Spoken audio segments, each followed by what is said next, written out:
to Athena's rapid fire takes on ethics and compliance issues. Our guest today is Lieutenant General Jen Short. Jen recently retired as a 3-star general in the Air Force. She's held many senior operations and staff positions, including flying A-10s in combat, and she has an abiding interest in the role that ethics plays in military effectiveness. Jen, thank you for your service and welcome to the podcast. Thank you so much. I'm excited to be here and I appreciate it. So thanks. Great. Well, we're going to start with 3 rapid fire responses to 3 statements, and you can say yes, no, or maybe. Okay. So the first is effective military operations depend upon shared values as much as rules, procedures, and command structure. Yes. Yes? Yes. Rules and structure create order, but values create trust. And trust is what you need to ensure that you can execute the mission and get things done as quickly as things are changing in the business or, in the military. So yes. Makes sense.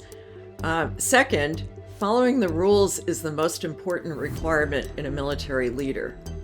No, I don't think so. I mean, rules matter, of course, but I also think that judgment, leading with integrity, taking care of your people, and mitigating risk is also an important job of any leader. So that's a requirement too.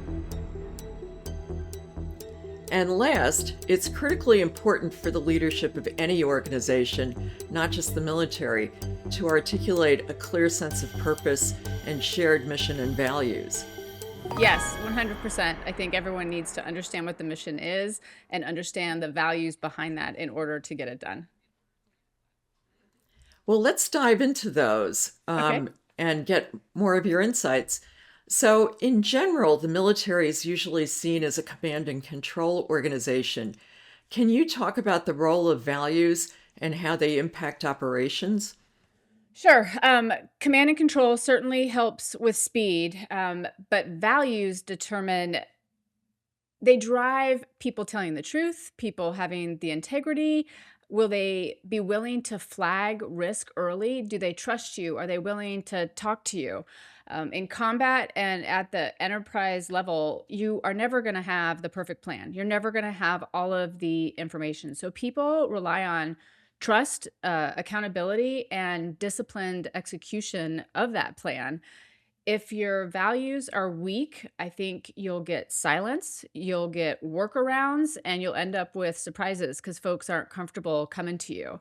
That's where people potentially get hurt, and certainly missions have the potential to fail. So I've led from the cockpit to the Pentagon, and values matter at every level. They just show up differently. Well, let's talk more about the role of rules in ensuring compliance, because I think there's still confusion in the ethics and compliance world where some organizations believe that rules are self-executing. But how does a military commander make rules operational? Sure. So we have lots of rules, clearly, right? In textbooks, in our tech orders for flying, in our checklists. So you operationalize those rules through expectations, repetition, enforcement of those rules, but you've got to model it first, right? So the leader needs to model those rules and expectations and what you're asking others. I've seen good units with good rules fail because the leader tolerated exceptions to that.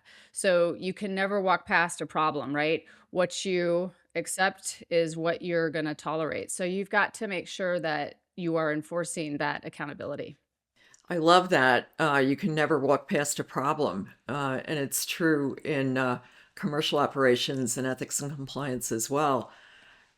So let's turn to mission and purpose. Not all organizations have a clear sense of mission and purpose. I'm lucky to work at Ethena, which does. But what happens in your experience if this is lacking? Sure. In my experience, if mission and purpose aren't clear, people either stall waiting for direction or they start pulling in different directions, right? So if they aren't given that guidance, then they just won't do anything because they're afraid of making a move, or they'll start going on their own in perhaps a different direction that the leader or you want to take them. So that will end up wasting time. It has the potential to create friction, and certainly it'll increase risk. So clarity, understanding the mission and the purpose, that's what you need in high stakes things like the military operations and combat. And certainly it translates to the business world as well. Yes, it really does. We used to talk about herding cats, and if you have a clear sense of direction and purpose, you don't even arrive at that situation. Well, Jen, thanks for coming on our short hit podcast. Oh, Susan, thanks for having me. I really enjoyed it. It's a pleasure. Let's do it again. And best of luck. Thank you so All much. right. Really appreciate you having me.